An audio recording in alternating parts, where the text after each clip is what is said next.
Good evening, ladies and gentlemen. How you doing? This is Mike McCormick with Advanced Criminology here in Owings Mills, Maryland. Some of the photos that you'll see are photos where I just attended a work conference at the University of Maryland. And you will see there are several different types of contractors all looking for folks to get into the criminal justice field. I encourage you folks, if you're interested in this business, to get out to these workshops and meet some of the people who will help you get to where you need to be in this business. Thank you. Well, good evening, guys. How you doing? This is Mike McCormick coming to you from Advanced Criminology here in Owings Mills, Maryland. And tonight, what I wanted to discuss is, why study criminology in America and where are the jobs? This particular video is kind of geared towards those folks, young folks as well as old folks, who are interested in the criminal justice field. What are the opportunities out there for folks who want to get into this field?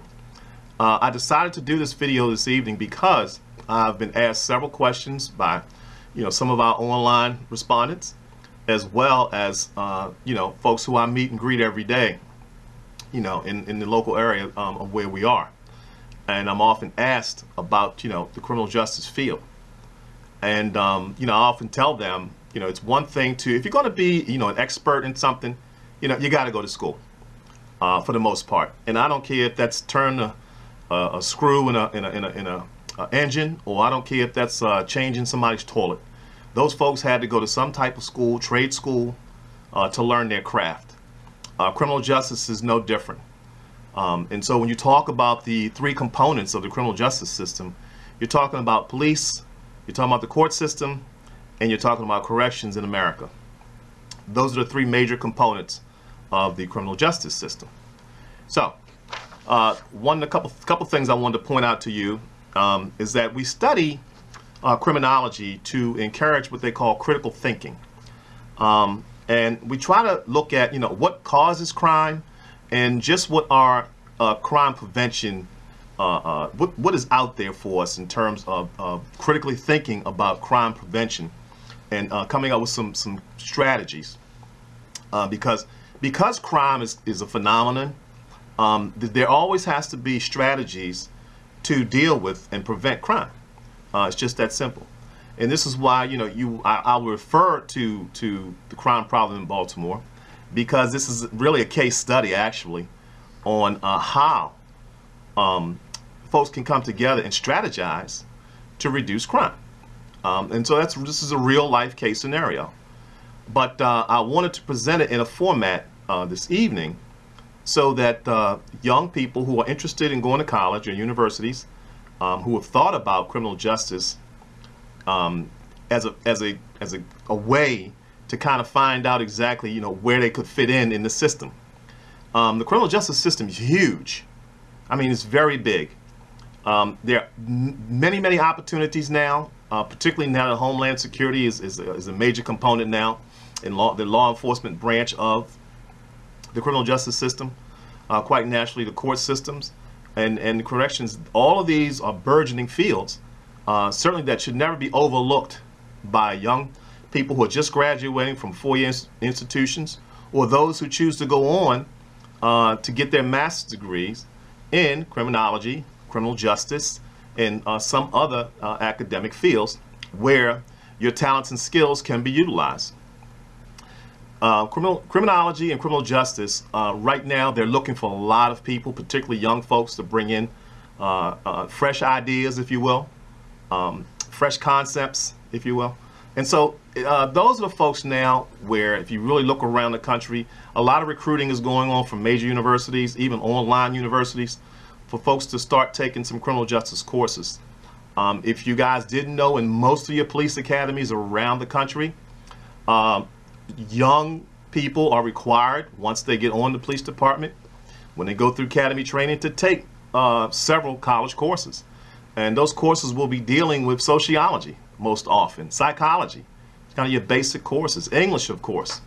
You need English, you got to write reports no matter what field you go into. And it doesn't have to be the criminal justice field no matter where you go. If you go to work for corporate America, you have to know how to write a paper. You have to know how to communicate. Everything is still not going to be done so much where you have to rely on the computer. You'll have to learn how to communicate. So communication skills are essential, particularly in which we're talking about being involved in the criminal justice field. So I just wanted to make mention of that. And so this video is geared towards those folks who are interested in making criminal justice a career. One of the other things, we ask questions about what are the symptoms of society. Is crime part of a dysfunctional society, or is it the individual's responsibility? You know, those are questions that, you know, academics will ask and will always ask. We have a tendency to want to, excuse me, let me take off my glasses a sec. You know, we always want to look at, you know, the crime phenomena, so to speak, you know, learning statistics, you know. And I will tell you, statistics was a little tough for me. I had to take 2 courses before I actually passed my statistics course. It's just a whole different animal altogether. But if you decide to go on to get your master's degree in criminology, I would encourage most students to try to take an undergrad course in statistics first before you go to the advanced level. As you know, things get a little bit harder as you move up to the next level in college. So, you know, it benefited me certainly to take a course and then take another course, or refresher course, summer course, if you will. In summer sessions, don't overlook summer sessions. Although they're crammed, you're crammed in pretty much with 5-week sessions. A summer session is great if you can get it. So I just wanted to, you know, make mention of that. Now, when we talk about the criminal justice field, again, I told you there's 3 components of that criminal justice field. So those, I'll go over them again. Those components are law enforcement, court system, and corrections. Okay, so let's really look where the jobs are in law enforcement. I have a list here. Just follow with me. That in law enforcement, certainly there's job openings for those folks who want to be in the sheriff's department, those folks who want to be police officers, those folks who want to be security consultants. And so those are the areas, you know, that are burgeoning right now. When we talk about the court system, oh my goodness, do you know how many jobs are available in the court systems around the country? Judges, lawyers, clerks, stenographers, sheriffs, again, bailiffs, criminologists, the list goes on and on, investigators. All those people are utilized in the court system. So when you look at the criminal justice system, just don't kind of, you know, compartmentalize just one area. You know, it's a broad area. So you'll have many, many advantages when you get that degree. That degree is so important to get. You know, that degree is so important because it gives you the edge when you're out there looking for employment. You want the edge. You want to walk through that employer's door knowing your stuff, so to speak. So I quite often have people ask me about jobs. You know, can I help them get jobs? You know, I have helped people in the past get jobs. I have also, you know, been a great reference for some folks as well. So, you know, I'm that guy. I like to help people out when it comes to trying to find jobs in this business, and certainly if I can, you know, I will. When we look in the court system, excuse me, when we look in the correctional system, plenty of opportunities, doctors, nurses, teachers who can teach GED programs, quite naturally correctional officers, psychiatrists, psychologists, food service. Yeah, food service. We got to eat. You got to feed the prisoners. So food service is a biggie. Even being a chaplain. Chaplain is a huge benefit for any prison system, and most wardens, and I forgot, being a warden is one as well. And most wardens will tell you that they appreciate the work that chaplains do. Oftentimes, chaplains can be the bridge to whether or not riots can break out in an institution. So, you know, those things are very, very important in this particular field.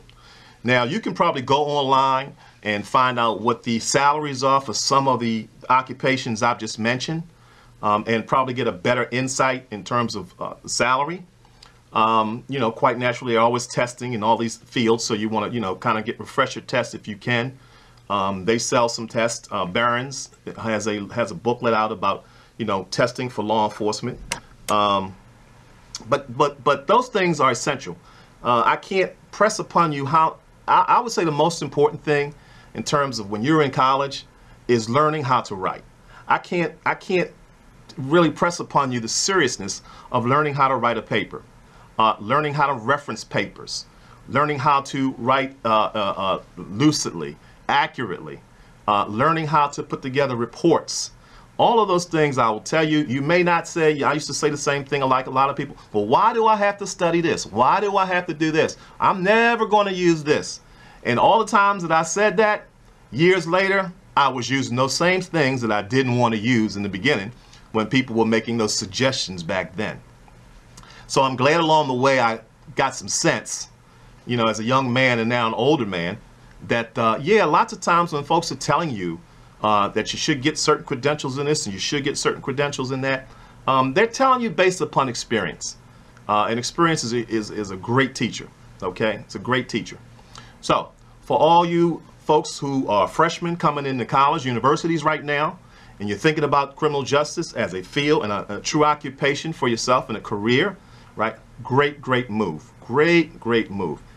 And one thing I also forgot, in the military. Military is a great place to kind of hone in your skills, particularly if you join the military and you want to become a military police officer, if you want to become a JAG officer, the court system, JAG officers, and unfortunately in our military we also have corrections as well. So those fields are don't sleep on those fields. Those are good, excellent fields to get into at the federal level. Folks who graduated with me when I got my master's degree were a lot of folks who had been in the criminal justice field for a very long time and who decided to go back to school and get their master's degrees because it was a boost up in pay. You can literally go from making $50,000 a year in your field, and once you get that master's degree, now you jump up to $60,000, $70,000, $80,000. Just by going to school for a couple more years. Sometimes you got to push yourself. So that's my take in criminal justice. And I want you guys to take it seriously, you young people, while you're out there and you're going to these different universities. You got to finish school. Don't stop. Just keep going. I got tired many times and I used to stop and start and stop and start. It took me forever to get my bachelor's degree.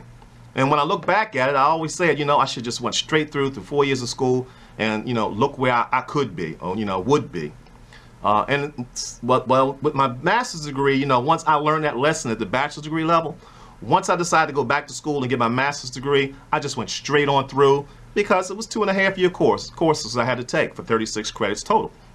So I had already had that bachelor's degree experience, and it was time to move forward, and it's time to make a mark for myself in this particular field that I still love.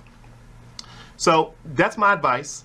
I wanted to keep it short. That's my educational message to you folks who are interested.